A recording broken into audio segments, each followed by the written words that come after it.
Muy buenos días, hermanos. Qué privilegio tener este tiempo nuevamente con la palabra de Dios y avanzar en el estudio del capítulo 29 de Éxodo, que es un libro que venimos estudiando hace un buen tiempo. Agradecido por la enseñanza de nuestros maestros, que en los capítulos anteriores tuvieron el tiempo de examinar y escudriñar las escrituras y compartir con nosotros. Hoy nos toca el capítulo 29, un capítulo referido a la consagración de los sacerdotes y las ofrendas para la ocasión. Vamos a dar lectura íntegra al capítulo para iniciar, entonces les pido que puedan seguir la lectura con sus Biblias y vamos a ir al capítulo 29 de Éxodo para leer íntegramente. Dice el capítulo 29, versículo 1, esto es lo que les harás para consagrarlos, para que sean mis sacerdotes. Toma un becerro de la vacada y dos carneros sin defecto, y panes sin levadura, y tortas sin levadura amasadas con aceite, y hojaldres sin levadura untadas con aceite. Las harás de flor de harina de trigo. Y las pondrás en un canastillo, y en el canastillo las ofrecerás con el becerro y los dos carneros. Y llevarás a Aarón y a sus hijos a la puerta del tabernáculo de reunión, y los lavarás con agua. Y tomarás las vestiduras, y vestirás a Aarón la túnica, el manto del efod, el efod y el pectoral, y le ceñirás con el cinto del efod. Y pondrás la mitra sobre su cabeza, y sobre la mitra pondrás la diadema santa. Y luego tomarás el aceite de la unción y lo derramarás sobre su cabeza y le ungirás. Y harás que se acerquen sus hijos, y les vestirás las túnicas. Les ceñirás el cinto a Aarón y a sus hijos, y les atarás las tiaras, tendrán el sacerdocio por derecho perpetuo. Así consagrarás a Aarón y a sus hijos. Después llevarás el becerro delante del tabernáculo de reunión, y Aarón y a sus hijos pondrán sus manos sobre la cabeza del becerro. Y matarás el becerro delante de Jehová a la puerta del tabernáculo de reunión. Y la sangre del becerro tomarás, y pondrás sobre los cuernos del altar con tu dedo, y derramarás toda la demás sangre al pie del altar. Tomarás también toda la grosura que cubre los intestinos, la grosura sobre el hígado, los dos riñones y la grosura que está sobre ellos, y lo quemarás sobre el altar. Pero la carne del becerro y su piel y su estiércol los quemarás a fuego fuera del campamento, es ofrenda por el pecado. Asimismo tomarás uno de los carneros, y a Aarón y a sus hijos pondrán sus manos sobre la cabeza del carnero. Y matarás el carnero, y con su sangre rociarás sobre el altar alrededor. Cortarás el carnero en pedazos, y lavarás sus intestinos y sus piernas, y las pondrás sobre sus trozos y sobre su cabeza. Y quemarás todo el carnero sobre el altar. Es holocausto de olor grato para Jehová, es ofrenda quemada a Jehová. Tomarás luego el otro carnero, y Aarón y sus hijos pondrán sus manos sobre la cabeza del carnero. Y matarás el carnero, y tomarás de su sangre, y la pondrás sobre el lóbulo de la oreja derecha de Aarón, sobre el lóbulo de la oreja de sus hijos, sobre el dedo pulgar de sus manos derechas de ellos, y sobre el dedo pulgar de los pies derechos de ellos. Y rociarás la sangre sobre el altar alrededor. Y con la sangre que estará sobre el altar y el aceite de la unción, rociarás sobre Aarón, sobre sus vestiduras, sobre sus hijos y sobre las vestiduras de estos. Y él será santificado, y sus vestiduras, y sus hijos, y las vestiduras de sus hijos con él. Luego tomarás del carnero la grosura y la cola, y la grosura que cubre los intestinos, y la grosura del hígado, y los dos riñones, y la grosura que está sobre ellos, y la espaldilla derecha, porque es carnero de consagración. También una torta grande de pan, y una torta de pan de aceite, y una hojaldre del canastillo de los panes sin levadura presentado a Jehová. Y lo pondrás todo en manos de Aarón y en manos de sus hijos, y lo mecerás como ofrenda mecida delante de Jehová. Después lo tomarás de sus manos y lo harás arder en el altar sobre el holocausto, por olor grato delante de Jehová. Es ofrenda encendida a Jehová. Y tomarás el pecho del carnero de las consagraciones, que es de Aarón, y lo mecerás por ofrenda mecida delante de Jehová, y será porción tuya. Y apartarás el pecho de la ofrenda mecida y la espaldilla de la ofrenda elevada, lo que fue mecido y lo que fue elevado del carnero de las consagraciones de Aarón y de sus hijos. Y será para Aarón y para sus hijos como estatuto perpetuo, para los hijos de Israel, porque es ofrenda elevada, y será una ofrenda elevada de los hijos de Israel, de sus sacrificios de paz, porción de ellos, elevada en ofrenda a Jehová. Y las vestiduras santas, que son de Aarón, serán de sus hijos después de él, para ser ungidos en ellas y para ser en ellas consagrados. Por 7 días las vestirá el que de sus hijos tome su lugar como sacerdote, cuando venga al tabernáculo de reunión para servir en el santuario. Y tomarás el carnero de las consagraciones y cocerás su carne en lugar santo. Y Aarón y sus hijos comerán la carne del carnero, el pan que estará en el canastillo a la puerta del tabernáculo de reunión. Y comerán aquellas cosas con las cuales se hizo expiación, para llenar sus manos, para consagrarlos. Mas el extraño no las comerá porque son santas. Y si sobrase hasta la mañana algo de la carne de las consagraciones y del pan, quemarás al fuego lo que hubiere sobrado. No se comerá porque es cosa santa. Así pues, harás a Aarón y a sus hijos, conforme todo lo que yo te he mandado. Por 7 días los consagrarás. Cada día ofrecerás el becerro del sacrificio por el pecado para las expiaciones, y purificarás el altar cuando hagas expiación por él, y lo ungirás para santificarlo. Por 7 días harás expiación por el altar, y lo santificarás, y será un lugar santísimo. Cualquiera cosa que tocare el altar será santificada. Esto es lo que ofrecerás sobre el altar: 2 corderos de un año cada día continuamente. Ofrecerás uno de los corderos por la mañana, y el otro cordero ofrecerás a la caída de la tarde. Además, con cada cordero una décima parte de un efa de flor de harina amasada con la cuarta parte de un hin de aceite de olivas machacadas, y para la libación la cuarta parte de un hin de vino. Y ofrecerás el otro cordero a la caída de la tarde, haciendo conforme a la ofrenda de la mañana y conforme a su libación en olor grato, ofrenda encendida a Jehová. Esto será el holocausto continuo por vuestras generaciones a la puerta del tabernáculo de reunión delante de Jehová, en el cual me reuniré con vosotros para hablaros allí. Allí me reuniré con los hijos de Israel, y el lugar será santificado con mi gloria. Y santificaré el tabernáculo de reunión y el altar, santificaré asimismo a Aarón y a sus hijos, para que sean mis sacerdotes. Y habitaré entre los hijos de Israel, y seré su Dios, y conocerán que yo soy Jehová su Dios, que los saqué de la tierra de Egipto para habitar en medio de ellos. Yo, Jehová, su Dios. En el pasaje que leemos del capítulo 29 encontramos una serie de principios, una serie de verdades que están imbuidas en el texto. Precisamente el capítulo 29, como decíamos, trata de la consagración de los sacerdotes y las ofrendas para esta ocasión.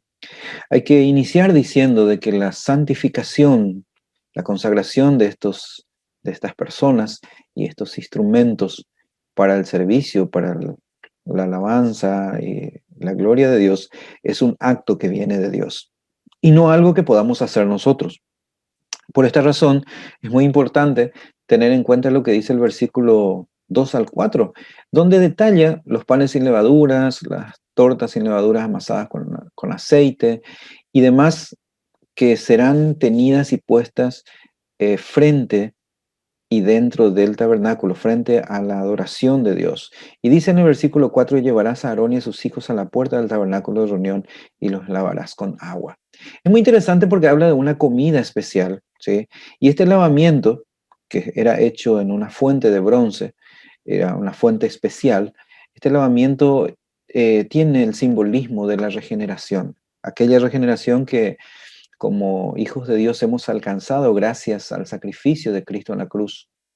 Y esa es la regeneración que viene simbolizada en el lavamiento de los sacerdotes para este inicio, para esta consagración al servicio de Dios. Ahora es interesante que cuando vamos al capítulo 3, versículo 5 del libro de Tito, de la carta a Tito, dice en el versículo: nos salvó no por obras de justicia que nosotros hubiéramos hecho, sino por su misericordia y por el lavamiento de la regeneración y por la renovación del Espíritu Santo. Precisamente aquí hace mención a la regeneración como un lavamiento, ¿sí? Teniendo en mente lo que acabamos de leer en el capítulo de Éxodo, precisamente esa es la imagen del lavamiento, de la regeneración a través del sacrificio de Cristo en la cruz. Ahora, es muy interesante porque dice, no por obras de justicia que nosotros hayamos hecho, que nosotros hicimos, sino nace plenamente de la obra y de la voluntad de Dios. Ahora, esa renovación es una renovación interesante porque los hijos de Aarón y Aarón mismo salen, dejan atrás una vida común, por decirlo de alguna manera, y entran a una vida totalmente consagrada, pensada, diseñada a partir de ese momento para el servicio y la adoración de Dios. En el versículo 5 al 9 vamos a leer los detalles que tienen que ver con la vestidura que van a lucir los sacerdotes y todas las personas que van a estar involucradas en el servicio, en el ministerio de la adoración a Dios. Vean ustedes, hermanos, cuántos detalles, cuántas características tan minuciosas se da en el libro de Éxodo para que puedan seguirse perfectamente esas instrucciones en lo que tiene que ver a la indumentaria, al atuendo de los sacerdotes y los que ayudarán en este servicio de adoración a Dios. Ahora, es muy interesante que en el versículo 9 dice, les ceñirás el cinto a Aarón y a sus hijos, y les atarás las tiaras, y tendrán el sacerdocio por derecho perpetuo. Así consagrarás a Aarón y a sus hijos. Es muy interesante porque recalca que el derecho del sacerdocio, a partir de ese momento, Aarón y sus hijos dejaban una vida común, una vida sencilla, una vida distante del servicio a Dios y entraban a un derecho perpetuo al sacerdocio de Dios. ¿Sí? Y es muy interesante también mencionar que en el final del versículo 9 dice, Dios le dice a Moisés, así consagrarás a Aarón y a sus hijos. Es muy interesante porque es la idea que decíamos al inicio, que la consagración no es algo que nace de la persona, algo que pueda hacer la persona, sino que es algo que se hace por la voluntad de Dios y es Dios quien da la iniciativa, quien hace el primer movimiento y, por cierto, la consumación de la consagración de una persona para su servicio. Ahora, estas vestiduras especiales tienen un detalle muy interesante que sería muy bueno darnos el tiempo de leer con detenimiento. Ahora, esas vestiduras tienen un pleno simbolismo que quizás en otros estudios más profundos podríamos ver más adelante, pero nosotros vamos a rondar y vamos a redundar en la idea de la consagración, que es lo que Dios hace. ¿Sí? Ahora, ¿cuántas veces nosotros prometimos o quisimos dedicar nuestra vida y nuestro servicio a Dios, nuestras acciones, y hemos prometido hacer algo que le prometimos a Dios en la religión católica, en la religión tradicional? Es muy común eso, ¿sí? Es muy común hacer promesas eh, de o de otra índole, ¿sí? Y bueno, y a veces nosotros que venimos de una vida en ese contexto, queremos incluir en nuestra adoración a Dios también el tema de hacer promesas a Dios. Ahora es interesante que la idea de la consagración en estos capítulos que venimos leyendo y sobre todo en este 29 nos enseña que la consagración es llegar a Dios con las manos vacías. ¿Sí? Muchas veces prometimos y no cumplimos, pero porque es una promesa humana, porque es una promesa que está ligada a las limitaciones y a la imperfección humana, pero la consagración es algo que inicia con Dios, que lo inicia Dios precisamente, y quien promete y por supuesto cumple, como dice, y podemos encontrar en diferentes versículos de la palabra de Dios. Ahora, no es lo que yo le prometo a Dios, sino es manifestar nuestras debilidades como seres humanos imperfectos e incapaces, que nos ponemos a, en las manos de Dios, dejando que Dios haga lo demás. Es interesante que las oraciones de David, Pablo y otros hombres que se consagraron a Dios no las hicieron, ¿sí? Si ustedes pueden leer la historia de cada uno de ellos, no la hicieron precisamente porque tenían algo para ofrecerle a Dios. No era porque ellos tuvieran algo valioso que ofrecerle a Dios, sino precisamente porque no tenían absolutamente nada valioso y digno de ofrecer a Dios, sino buscando que Dios los utilizara. Es necesario entonces, como dice esta última línea de la presentación, llegar con las manos vacías, entender que llegamos, que nos acercamos a Dios con las manos vacías y pedir que Él las llene con sus bendiciones, con su gloria y sobre todo con la manifestación de su voluntad. Ahora vamos al versículo 10.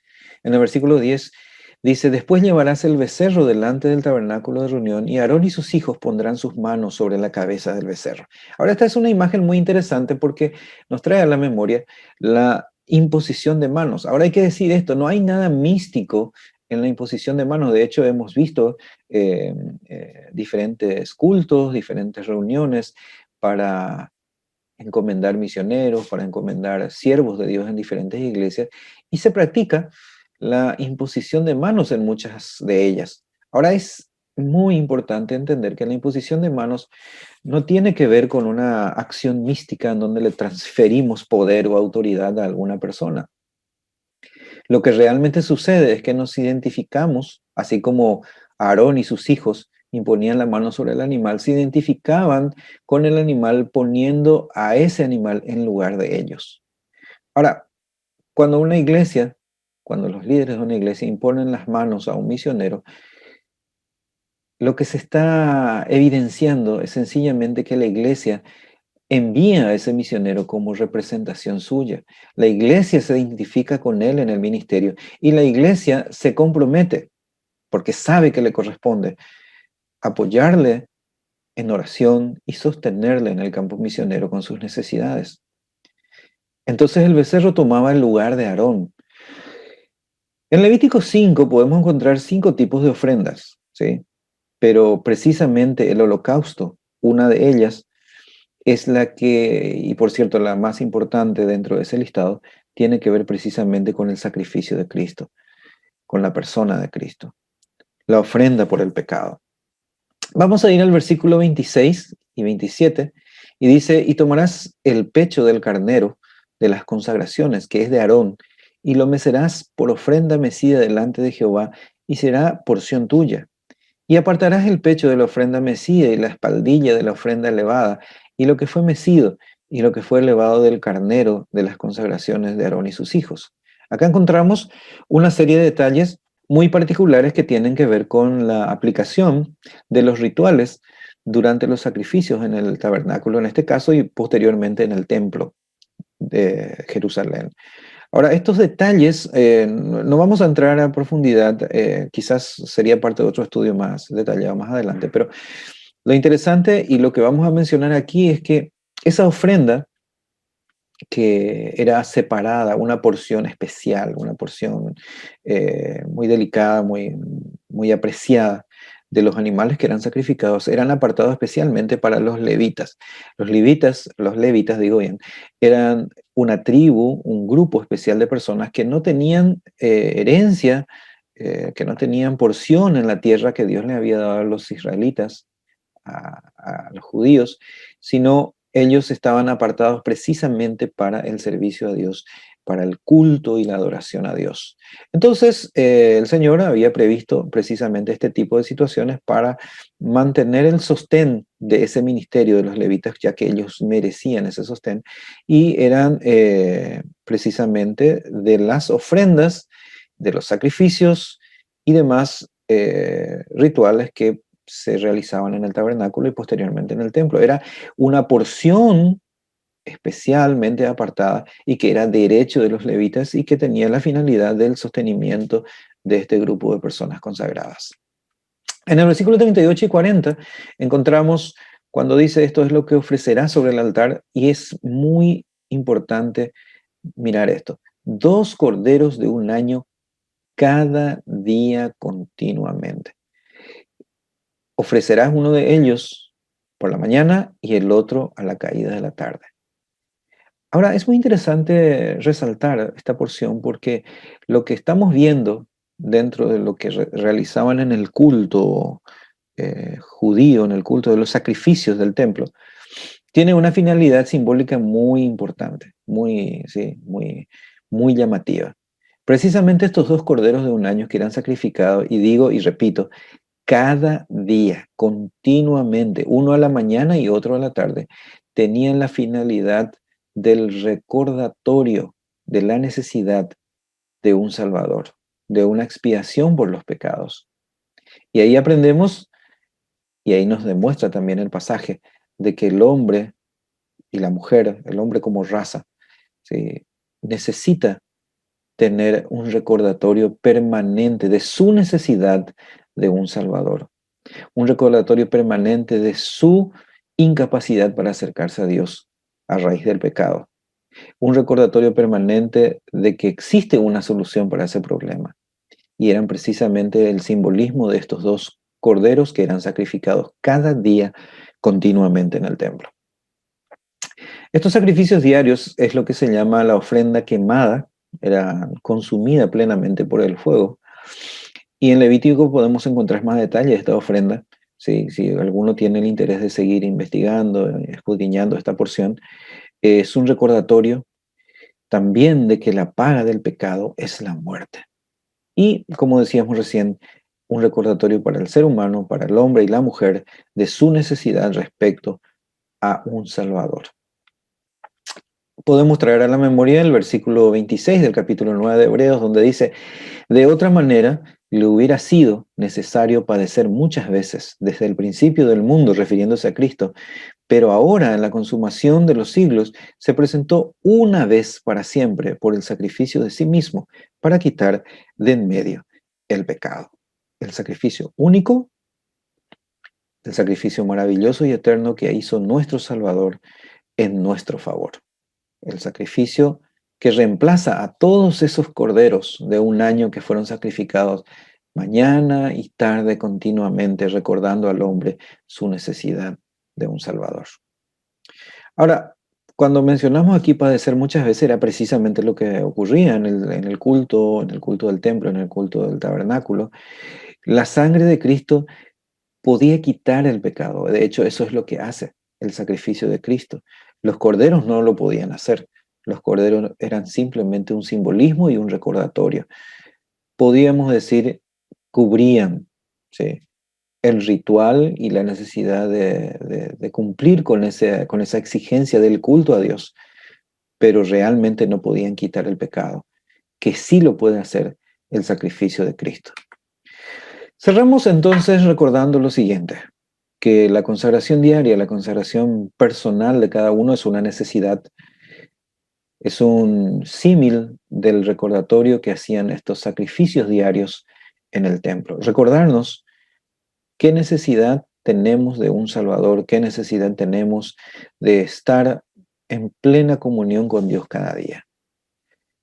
Pero así también como existe una necesidad de recordación diaria y continua de todas estas verdades, también tenemos la verdad de que Cristo murió una sola vez, una y eterna muerte y sacrificio por nuestras vidas, por nuestra salvación.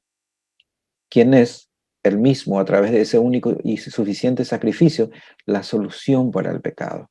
Ningún esfuerzo humano, ningún esfuerzo limitado que como seres humanos podamos hacer va a competir ni siquiera de lejos con el sacrificio absoluto y final que hizo Cristo para librarnos del pecado que nos alejaba de Dios. Así que, queridos hermanos, muchas gracias por este tiempo, por compartir el capítulo 29, un capítulo con mucha riqueza de verdades que traen a nuestra memoria precisamente cuán grande es el amor, cuán grande es el perdón y cuán grande es la gracia de nuestro Salvador, que vino a cumplir de una vez por todas los requerimientos de esta ley que venimos estudiando en el libro de Éxodo y en los próximos libros también. Queremos dar gracias a Dios por ello y cerrar esta mañana con una pequeña oración. Padre nuestro, te damos gracias inmensas por tu palabra. Gracias por lo que podemos encontrar y aprender en ella, porque nos trae a la mente verdades que apuntan directamente al sacrificio de Cristo. Gracias por el registro histórico de cada uno de estos ritos que tenían la finalidad de traer a la mente del hombre la necesidad del Salvador, la incapacidad de presentarse ante Dios con sus propios esfuerzos sino que esperar en el amor y en la gracia que tú nos entregaste a través del sacrificio de Cristo. Por eso en esta mañana te damos gracias y pedimos tu bendición. En el nombre de Jesús. Amén. Muchas gracias.